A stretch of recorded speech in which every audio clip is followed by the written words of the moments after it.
Good evening and thank you for joining us for KREM News 10 at 10, where we give you more news in less time. Let's get started. Well, after 7 years of sniffing out criminals, the Spokane Police Department is retiring K9 Zeus. He is helping capture nearly 400 suspects. KREM 2's Kyle Simchuk spoke to his handler to find out what that looks like. Kyle? Sometimes it takes a good boy to catch a bad guy.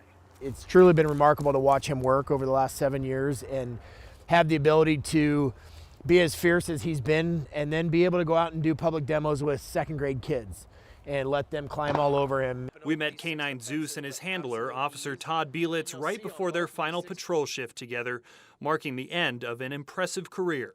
Yes, I'm his chauffeur and I drive him around, but he belongs to the city of Spokane. He belongs to the taxpayers of Spokane. This is their dog. Since 2015, Zeus has helped keep citizens and officers safe. These dogs absorb a vast majority of the threat for us on these calls when we use them. We don't ever want to put our dogs in a situation to where they're going to get injured, but it's absolutely a real possibility when they do it. He's been deployed more than 1,500 times and helped capture nearly 400 suspects. He was chasing a guy that ran and closed a gate on a 4-foot chain link fence. And instead of jumping the fence like I anticipated him doing, he lowered his head and rammed his head through the gate and broke the latch on the gate and continued to pursue the guy and caught him around the side of the garage. At almost 10 years old, Zeus isn't the young pup he used to be. Officer Bielitz knows it's time for his four-legged partner to retire. It's going to be a huge transition for both of us. It's really hard not to get attached to them because we spend more time with these dogs than we do with our own wife and kids. Zeus will soon have a lot more free time. He enjoys the lake. He enjoys his black lab sister at home. So they wrestle and play. But he'll still be part of Officer Bielitz's family. Somehow, some way, I've been extremely fortunate where I've gotten all of that in this dog.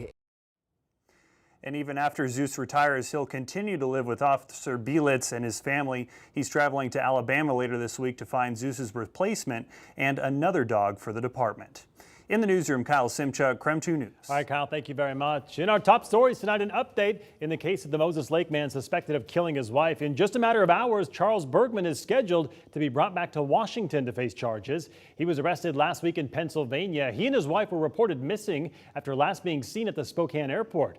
His wife's body was later found in a remote field in Lincoln County, while Bergman was found several days later on the other side of the country. Our Up with KREM team will have the latest on this story coming up tomorrow morning. An 18-year-old man is accused of attacking and raping a woman who was walking her dog in downtown Spokane. Court documents show that a 51-year-old woman was out walking her dog at around 1 o'clock in the morning last Monday when 18-year-old Ethan Jake asked if she would buy him cigarettes. She refused and says Jake continued to follow her near 1st and Division, then hit her in the face, tackled her, and then raped her. Court documents show the victim bit the suspect's finger and was able to get away. Jake was arrested on Saturday. He is charged with second-degree rape. Police say this was a random attack, which is rare. Another developing story we are tracking at this hour. Sandpoint police have charged a Sandpoint High School student after they say he made threats to shoot up the school on social media. Some SHS students were the first to report the video to school administration. Police say he made that threat on TikTok, where a student spoke about being upset with another student and then threatened to bring a gun to school and shoot up the school. Well, earlier this evening, our newsroom learned the Washington Department of Commerce has approved $9 million to buy and renovate the Quality Inn off Sunset Boulevard. This is part of the Catalyst project, which aims to provide 87 rooms, 3 meals a day for residents, and care services, including behavioral health. And it comes as a judge threw out an injunction filed by Spokane for Safe Neighborhoods, who claimed there was no public process, no public hearing, no land use approvals issued, and no environmental review of the potential impacts and alternatives. All right, moving now to international news. New tonight, North Korea fired a ballistic missile over Japan for the first time in 5 years. That's according to government officials in Tokyo.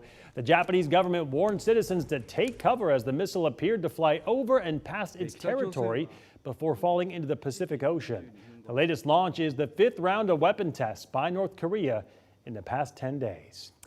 The Spokane Police Department has a warning for drivers starting today. 3 new school zone speed cameras are officially online. These new cameras are located on Bernard Street, Regal Street, and Ray Street, all up on the South Hill. That makes a total of 8 cameras located within 7 different schools. Drivers will see signs like this one warning people to slow down as they come across school zones. A camera will capture a picture of the car's license plate if the driver is going above the speed limit, and then that person will get a ticket in the mail. If you're going 30 miles an hour, now it's a 50% chance that that pedestrian won't survive. And at 40 miles an hour, we're looking at an 80 to 90% chance that that pedestrian would not survive that collision. So we looked at these as a way to reduce the risk for our school children as they're coming and going to school every day, and help bring awareness to people about what their speeds are going through these school zones. Now, cameras in school zones, certainly not a new concept. Several years ago, Spokane City Council voted in support of school zone speed safety cameras after a student was seriously hurt by a speeding driver.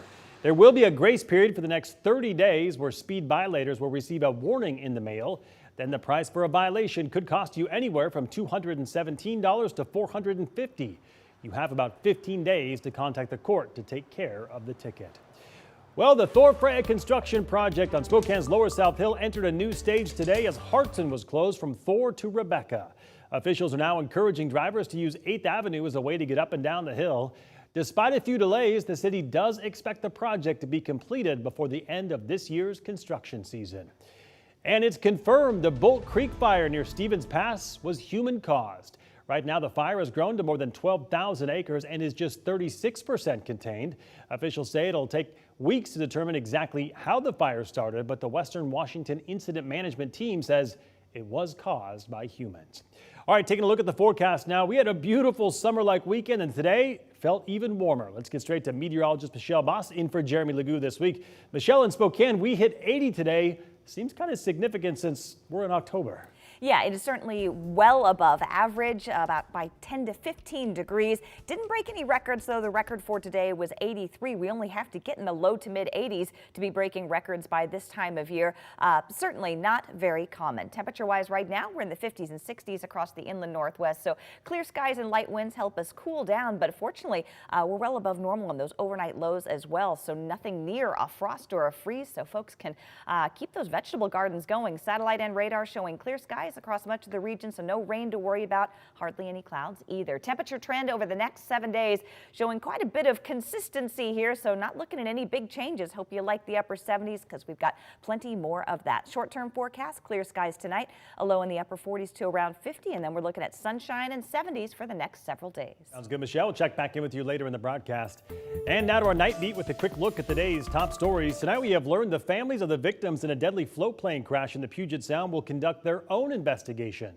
The NTSB has so far recovered 6 bodies from the wreckage. We know 5 of the victims have been identified, but authorities are not sharing those names yet. Crews found 80% of the plane, including the engine, 1 wing, the propeller, and the gearbox. 9 adults and a toddler were on board when the plane crashed. An attorney representing the victims' families hopes the NTSB wraps up its investigation quickly so families can start their own.